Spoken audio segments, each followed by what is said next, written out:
एक तोता रोज की तरह मिठाई की दुकान के बाहर मंडरा रहा था। मौका मिलते ही वह एक मिठाई उठाकर उड़ने ही वाला था कि अचानक दुकानदार ने गुस्से में आकर उस पर डंडा फेंक दिया।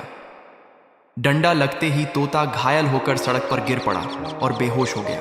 कुछ देर बाद वहां से गुजर रहे दो निर्दयी आदमी उसे मरा समझकर उठा ले गए। वे उसे शहर से बाहर एक गहरी नदी के किनारे ले गए और बिना सोचे समझे नदी में फेंक दिया। तोता पानी में डूबने लगा, उसकी सांसें टूट रही थीं। नदी के अंदर अचानक बहुत सारी मछलियां उसके चारों ओर इकट्ठा हो गईं। तभी उनमें से एक बूढ़ी मछली ने उसे ध्यान से देखा और चौंक गई। उसे याद आ गया कि यही वही तोता है जो रोज नदी के किनारे आकर मिठाई के छोटे छोटे टुकड़े पानी में डालता था। असल में तोता मिठाई अपने लिए नहीं चुराता था। वह जानता था कि नदी में कई छोटी मछलियां भूखी रहती हैं और कुछ घायल मछलियों को ताकत की जरूरत होती है।